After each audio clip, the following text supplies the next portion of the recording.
At Verizon, anyone can trade in their old phone for a new one on us with Unlimited Ultimate, which means everyone in your family could get a new phone and stay on your family plan, keeping you close. Hey, Mom, you seen my toothbrush? Yeah, I'm almost done with it. Oh, maybe too close. Trade in and additional terms apply. See Verizon.com for details.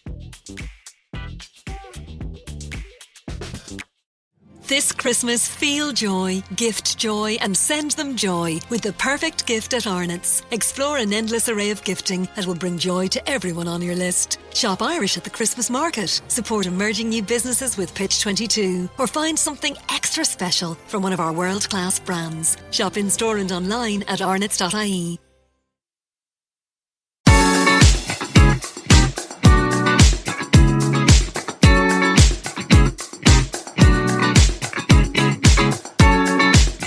Welcome back to Mama Minute. I am your host, Kelly. And I am the co-host, Austin. And today is April Fool's Day. So tell me about your pranks, Austin. This morning on the way to school, Jack told me, prank me on the way to school as many times as you can. And I said, it's kind of tough to prank you when you know what's going on. Right, when you ask for it. Yeah, but we went down the road and I put my truck in neutral and I acted like the gas pedal broke and I pulled off into a side lot. And I said, shit. And I was like really apparently upset. And he was like, this is an April Fool's joke. I just know it. And I said, listen to the gas. I'm pushing the gas pedal. And he could hear it rev. And then he goes, oh, this is kind of crazy because the other day the brake pedal went out in the car I was in and now the gas pedal Wait, what? Yeah, he said that. Yeah, and then he goes, now your gas pedal's going out. And I said, yeah. And so anyways, I got him to where they both believed it hardcore. And then I screamed. Whose brake pedal was going out? I don't know. And then I screamed April Fools and drove off. And they were like, Kennedy goes, no, we're going to be late for school. Yeah. It was pretty funny. Oh, geez. Yeah, they pranked me by changing my my profile picture on Netflix. Kennedy came up to me the other night and said to me, hey, Daddy, I need your help.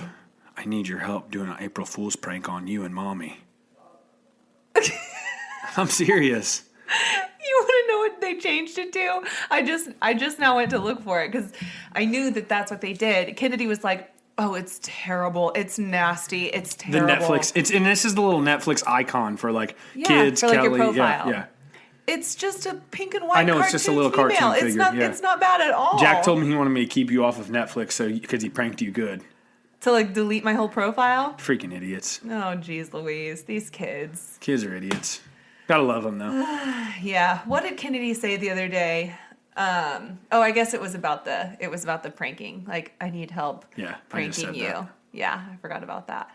Okay, I have a crazy story for you that's going to blow your mind. Are you ready? Yeah.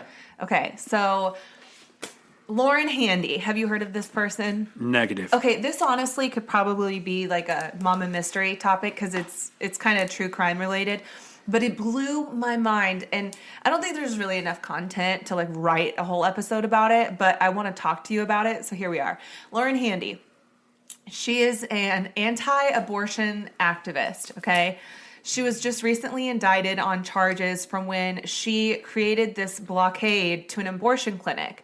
So back in October of 2020, Lauren called this clinic and made an appointment under an alias named like Hazel Jenkins or something.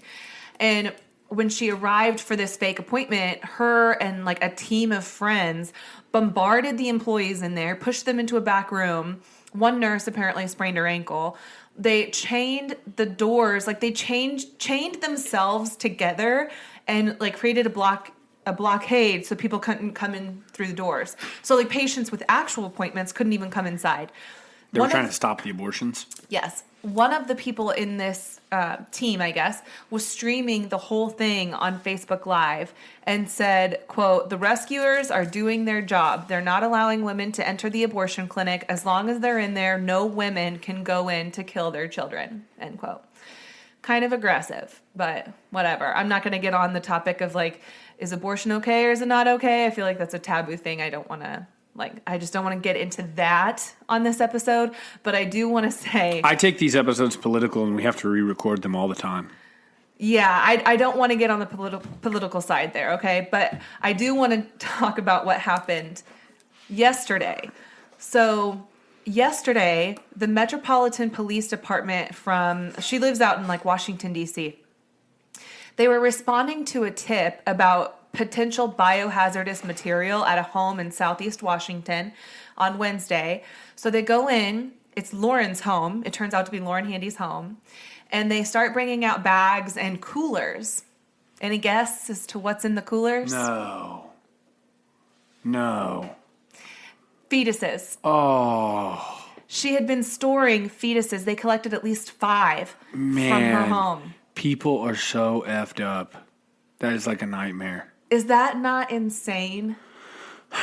Did she get April arrested? Fools. I'm just kidding. Are you shitting me? No. Was this fake or what? It's real. I'm so sorry. You're an idiot. Is this real or not? It's very real. But you believed that it was a joke because of how asinine it is, right? But it's real. It's real. You can Google it. I had to because it's April. An idiot.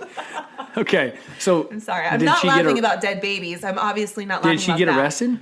She's been arrested, but she must have posted bail or something because she's posting to her Facebook, sharing the article about herself getting, first of all, indicted on the charges for what happened back in October of 2020, but then also about the 5 fetuses being found in her home and taken out of her home. So then she's getting like bombarded with comments of people being like, you are sick, you need help, you need counseling, what is wrong with you? Like, Yeah, rightfully so. so I scrolled back on her page, and on March 23rd, she posted to her Facebook that, quote, on March 9th, myself and fellow activists gained access to University of Washington's fetal organ labs and freezers. We saw bags filled with aborted baby body parts that will be used in experimentations all across the universities in America. It was very hard to process what we were all seeing. Shock, anger, disgust, and overwhelming sense of acute grief. Rows and rows of bags filled with dead babies. This is like For myself, it was horrific. too much. A complete sensory overload. I wanted to die, end quote. So that's what she shared to her personal Facebook. So I can only assume that she took some of them and brought them home. And is claiming that she was helping. Like, what? What a weirdo. I'm so confused. So you're not for the abuse or the termination of pregnancies, but you're willing to take the fetuses and put them in bags and coolers and keep them in your own house so that what? They can just decompose naturally? Like, how horrific is that? You know, the only thing I can think of, so I kind of relate it to like when somebody has a rare disease or a rare tumor or something and they donate their body to science. At least it wasn't all for nothing, right? Maybe it can teach, maybe this can be like a teachable moment or research can be done to hopefully help someone out in the future, right? Mm-hmm. Well, instead of allowing that process to happen, she's just like, no, they're better off in my garage. It's freaking weird. So weird. What is wrong with people? And you know, like, here's the thing. I believe that like you should stand for something, and I think it's important to, you know, stand for things that are important to you that you feel are right. But when you go so far in one extreme direction, you almost end up like on the other side. Like you end up more like you're just so far that you're crazy. It's radical. It's so radical that like then you start losing credibility. It's hard to take you seriously. So I said I always take these political and then we have to re-record them, but I won't go political. But I'm just saying it's kind of like how there used to be the right and the left. Mm-hmm. And the problem is now the right has gone so far right and people on the left have gone so far left. And so now people don't even want to identify with a party because people are so radical on one way or the other. Yeah. It's just, I think being that way is not a good thing. So I feel like I recently saw this when I posted about the Will Smith and Chris Rock slap heard around the world, which, you know, my friend just made a really good point. There is a war happening currently, and people are so focused on this Oscars slap. Like it's been going on for over a week now, I think, or almost a week, and people are still talking about it incessantly. Posts keep coming up day after day. What baffles me though is that I feel like this is pretty black and white. You shouldn't slap somebody just because they said something that upset you. Like, I feel like that's pretty black and white, right? Mm-hmm. But people who are just on a different side, maybe even a politically different side, will disagree with you just because they're afraid of losing their position on that side. So people are so far left that they're almost ending up on like the other side. Does that make sense? I get what you're saying. I don't have a lot to say about the slap because you know how I feel about it. I question if it was even staged and like just to distract. Yeah. And there was a massive tax hikes and stuff released the day after. And so the whole internet, instead of paying attention to shit that will actually affect your life. Yeah, what is it, like $5.8 trillion or something, It's just- a suggested yeah.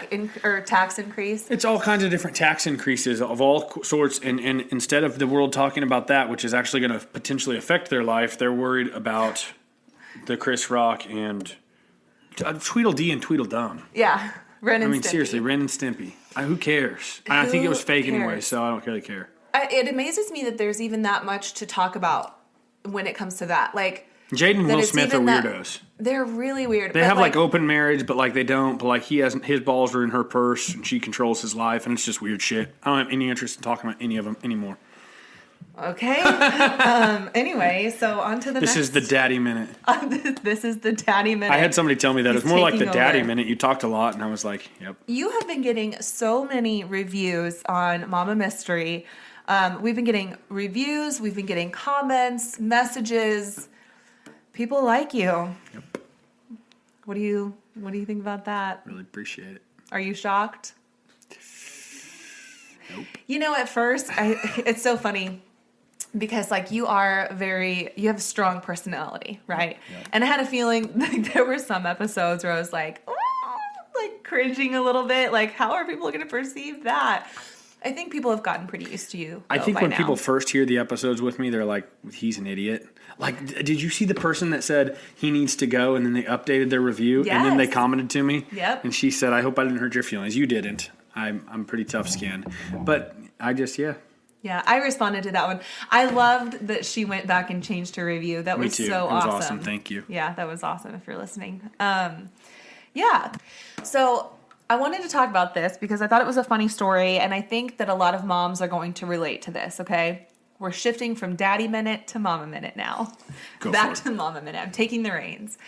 Okay, so obviously there's been this stomach bug going around, and I feel like it's hitting everyone really hard.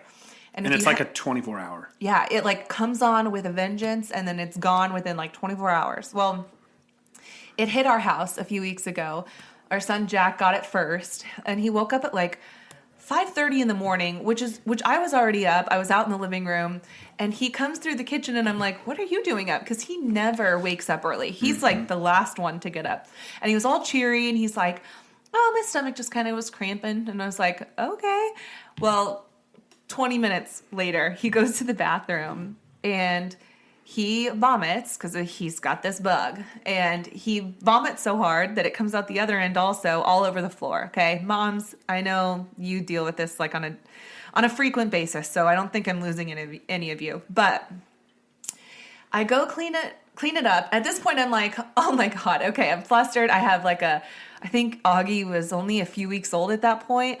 So I was just like, trying to keep him away from the mess, but I'm trying to mop up diarrhea off the floor. Like, it was just chaos, right? So I put Jack in the shower. You were still asleep, like, understandably so. It was like 5 o'clock in the morning. Mm-hmm. But I was trying my best to keep everything under control in this haze, right? So I give Jack a shower, and then I put him on the toilet because he says he feels like he's going to puke again. So I set him up in front of the toilet so that he can puke into the toilet. Puke into the toilet. And then I laid a towel down under his bottom And that he could poop onto the towel. The kid was shitting all over the floor. And then Kelly runs to bring Augie to daycare, and I walk in the other room, and I about puke because I hear it hitting the towel, and I walk in, and I'm going to puke talking about it. We're going to lose listeners.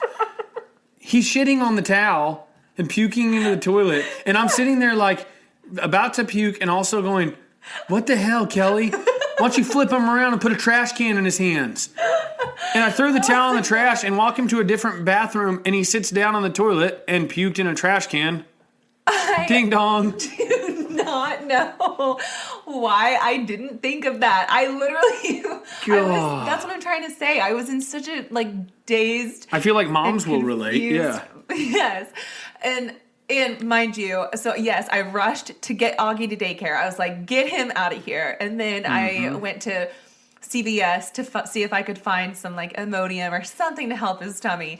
And then I still, at that point, it still hadn't registered until finally I get home and you were like, why did you put a towel under him, Kelly? Man, it made me want to puke. It made no sense. And in my head, I was like, I plan on just throwing the towel away. No harm, no foul. Was that not the normal thing to do? No, not the normal thing to do. Oh my gosh. I mean... But I felt for Kelly because she was handling so much in the morning, so I couldn't give her too much shit. And initially I did and got kind of upset, and now you laugh about it. No, I don't even think I got upset. I think I laughed because I really was like, what was I thinking? I don't know what I was thinking. It was so quick. It all happened so fast. And I was just like, yeah, throw a potty pad under him. I don't know. Like he's a dog. So weird. So anyway, it ended up going through our whole house. Everybody ended up catching it except for Augie. Thank God. Augie never did get it. Thank God. But yeah, I know a lot of people are struggling with that right now. So that's a bummer. But so big pro tip. Sit on the toilet, puke in the can. Yeah, take it from me. So there's a tip for you. And then I'm going to leave you with one more tip. So I posted this the other day because I think it's important. It's good advice. And I don't know who needs to hear it, but this is on a serious note. We had this conversation the other day because one of our friends brought up that he was thankful that he knows us, that he has worked with us and developed this relationship with us. It was just it was a sweet conversation. It was a genuine conversation. And it essentially went into how you are the accumulation of who you surround yourself with. So when you surround yourself with positive people, hardworking people, people who celebrate your wins and support you through the losses, you find that your life starts improving, getting 100%. Better, feeling better. It's more positive. It's easier to find the wins, right, than focus on the losses. Similarly, though, when you surround yourself with negative people who love sitting in that victim mentality or just constantly complain about circumstances that they do have the capability of changing, they just don't, then I feel like that's a really toxic and poisonous characteristic to have in a friend. And it starts infecting your own life and your relationships and your work and everything. So on that note, I just want to put it out there to be mindful who you surround yourself with, who you choose to spend your time with, because it really does affect all the other aspects in your life. And when you surround yourself with positive people, you find that your life gets more positive. Mm-hmm. I'll add something to it. Yeah. And a lot of times you get caught up in hanging out around the same old friends that you've been friends with for a long time. And so you think that you naturally have to stay friends with those people. But the fact is, whenever you are hopefully, people, how people say, you've changed. Mm-hmm. Yeah, that's the goal. I want to change. Mm-hmm. I want to run into people from high school that say I've changed because I'm not trying to be the same person I was or 3 years ago.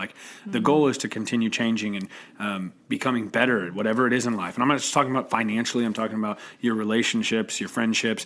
But my point is that people, I feel like, get caught in this mental trap that they put themselves in of well, I've been friends with that person for years, so I have to be delicate around them and I have to, but it's not the case. You can change, and if you're growing, you will leave people behind. And it's, if they're uncomfortable with that. I don't even think you leave people behind. People get left behind because they're not growing also. Correct. And if you hang out around people and if they don't get happy for you or they don't celebrate your wins or ultimately when you level up in any sort of way, a happier relationship, a happier situation in life, money, whatever, people will either be happy for you or they're going to feel lesser than, they feel inferior to you because you're doing better than them. Mm-hmm. You have a happier relationship, whatever it is. And so I just think your point is very good, because I 100% believe you're who you surround yourself around. But I also think that you need to be mindful of your longtime friends because they're not always you don't have to be friends with that person forever. Just like you don't have to live in the same house forever. Just like you don't everything in life you can take care. You want to. This is cheesy and gets into health, but the only thing you can't change in your whole entire life is your health, your body. You could trade your car, you could trade your friends, you could trade your spouse, you could trade your house, all of it. You can't get rid of your body. And so, not to go off on a tangent there, but it's just, that's my point. You know what I'm saying? Yeah. Hopefully that made sense. Well, and like your mental state, like you can't trade your happiness, right? Like you can do things to affect it and change it. But, you know, I think it's important to take inventory of the people that you surround yourself with. Similarly, like what you're saying, you know, evaluate those long-term friendships. If people aren't filling your cup, then like, do you really want to keep them around? Similarly, when you have family, I feel like people always say, Oh my gosh.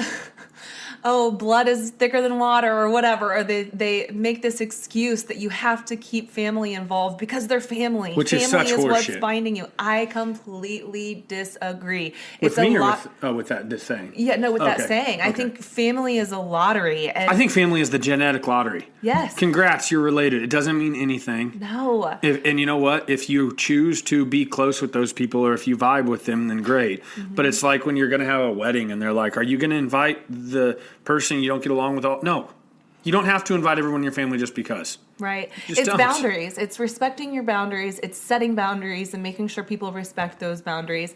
And just because you're family, it doesn't give you a right to disrespect those boundaries or to, you know, try to interfere with that. Mm-hmm. So, yeah, I feel like those two, like friendships and family, kind of go hand in hand. Like you do have a choice here of who you surround yourself with. Just because they're family does not mean that they have any special rights or licenses to be a douche. Also, former soccer player Hope Solo just got busted for a DWI with 2 kids in the car, which led to additional child abuse charges. Did that just come up on your phone? Yeah, that's nuts. That's really disappointing. That's crazy. Anyways. Well, okay, well, hey, this was kind of like a up and down, like a Random. little bit of a bummer. Not like it was just kind of a roller coaster of an episode. But I think we're trying to Some figure highs out and Mama lows. Minute, and I think you need to message Kelly and tell us if you're liking it or not. Tell us what you like. Tell me what you don't like respectfully, and so that I can like have some feedback because I like having feedback.